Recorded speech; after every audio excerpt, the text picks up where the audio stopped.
Alright, सो आज हम देखेंगे इम्पेरेटिव सेंटेंसेस या imperative statements. Now basically imperative statements are the easiest way जिससे हम इंग्लिश बोलना शुरू कर सकते हैं, इंग्लिश बोलना स्टार्ट कर सकते हैं. Because usually when you check your day to day life, usually हमारा larger part around 60 to 70% of the day goes into या तो हम orders दे रहे होते हैं किसी को या फिर we are filing requests with someone. that means हम अपने पूरे दिन में ज़्यादा से ज़्यादा जो statements यूज़ करते हैं वो या तो request होती हैं या फिर ऑर्डर्स होते हैं.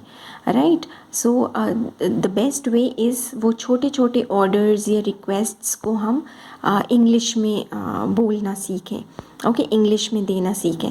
Right, so this will make you think in English language. Statements छोटे होंगे, आपका ब्रेन सीखेगा इंग्लिश में सोचना. ओके, तो स्टार्टिंग से आप ट्रांसलेशन मीडियम का या हिंदी टू इंग्लिश का यूज़ कर सकते हैं, that is not a problem. But in the later stages you should drop Hindi language completely and train your mind to think in English language. Okay, so here are a few sentences. We'll start with request statements first. So, let me go, मुझे जाने दो. Let me eat, मुझे खाने दो. Let me play, मुझे खेलने दो. Let me sing, उसे गाने दो.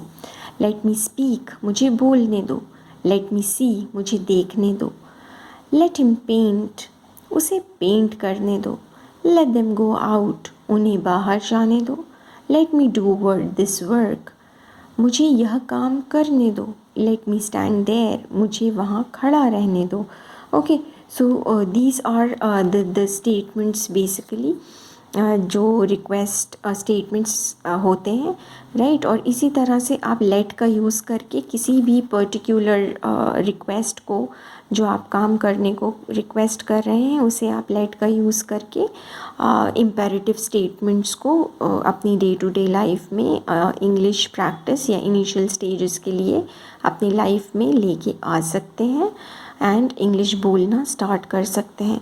Right, the second thing is जब हम ऑर्डर्स देते हैं तो ऑर्डर्स के लिए भी सेम वर्ड लेट का यूज़ होता है to make the order sound more polite. Otherwise जब हम ऑर्डर्स देते हैं तो से फॉर एग्ज़ाम्पल मुझे किसी से कहना है दरवाज़ा बंद करो, तो मैं बोलूँगी क्लोज़ द डोर. तो थोड़ा हार्श लगता है जब भी हम ऑर्डर्स देते हैं. तो अगर हम ऑर्डर्स दे रहे हैं तो हम पैसिव वॉइस का, एक्टिव वॉइस का यूज़ ना करके अगर हम पैसिव फॉर्म का स्टेटमेंट यूज़ करें, जिसका फॉर्मेट मैंने यहाँ पे लिखा है let plus object plus be plus past participle form of verb. तो हम यहाँ पे अगर किसी से कह रहे हैं क्लोज़ द डोर, तो डोर यहाँ ऑब्जेक्ट है. ओके, क्लोज़ वर्ब है, एक्शन वर्ब है जो यहाँ परफॉर्म हो रहा है. तो हम अगर फॉर्मेट का यूज़ करें तो हम बोलेंगे let the door be closed.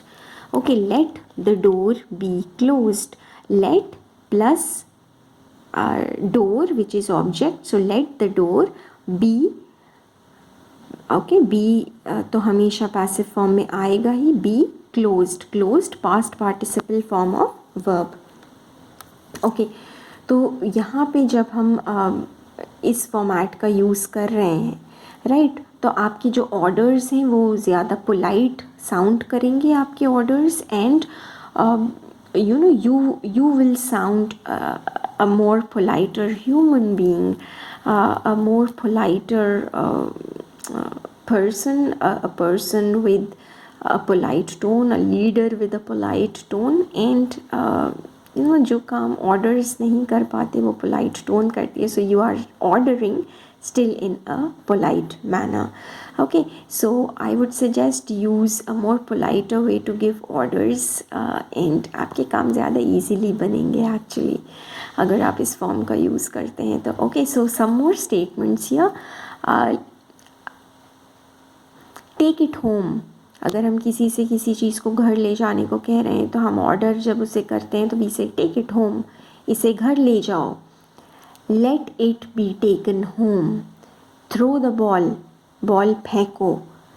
तो हम पैसिव वॉइस में कैसे बोलेंगे लेट का यूज़ करके, let the ball be thrown, let the object ball plus be plus thrown. Okay, thrown is the past participle form of action verb. Okay, learn the lesson. Let the lesson be learned. Don't touch it. Let it not be touched. Let me paint the door. अब मैं कुछ और form of request statements यहाँ पे read कर रही हूँ which you can use in your day to day life. Let me paint the door, मुझे दरवाज़ा पेंट करने दो. Let him go to the market, उसे बाज़ार जाने दो. Let them go to office, उन्हें दफ्तर जाने दो. Let him go to Delhi, उसे दिल्ली जाने दो. लेट अस गो शॉपिंग, आओ शॉपिंग के लिए चलें. Let her go for lunch, उसे लंच के लिए जाने दो. लेट मी मीट हिम, मुझे उससे मिलने दो. Let me meet my brother, मुझे मेरे भाई से मिलने दो. Let him eat an apple, उसे एक सेब खाने दो. Okay, so these are few examples, और इस तरह के कई एग्जाम्पल्स एवरी डे यूज़ में आप ला सकते हैं. And start speaking in small imperative statements and bring English language into your life in a much more easier way with these short statements.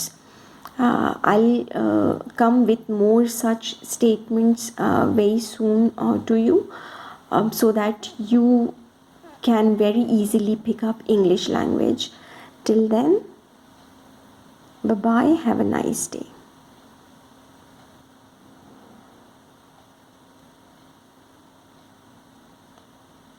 Let me eat your food, मुझे तुम्हारा भोजन खाने दो. Let us meet a new client, आओ एक नए ग्राहक से मिलें. Let me speak something, मुझे कुछ बोलने दो. Let her complete her work, उसे अपना काम पूरा करने दो. Let me plan for tomorrow, मुझे कल के लिए योजना बनाने दो. Let me clean the room, मुझे कमरा साफ करने दो. Let me make a call, मुझे एक कॉल करने दो. Let me play carom or cricket, मुझे कैरम खेलने दो. Let us come in, हमें अंदर आने दो. Let us have dinner, आओ रात्रि का भोजन करें. Let us eat something, आओ कुछ खाएं. Let us drink water, आओ पानी पिएं. Let them play, उन्हें खेलने दो. Let her sleep, उसे सोने दो. Let her use your pen, उसे तुम्हारा पेन इस्तेमाल करने दो. Let him use your computer, उसे तुम्हारा कंप्यूटर इस्तेमाल करने दो.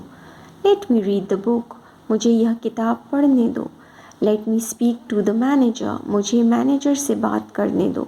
Let me speak to him, मुझे उससे बात करने दो.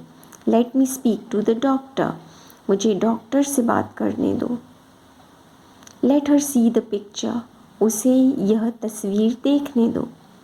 Let us buy a pair of jeans, आओ एक जीन्स खरीदें.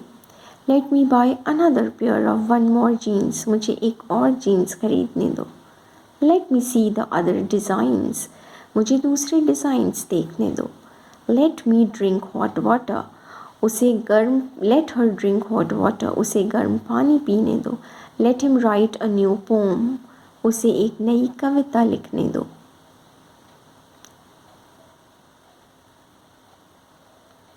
Okay, so these are the statements.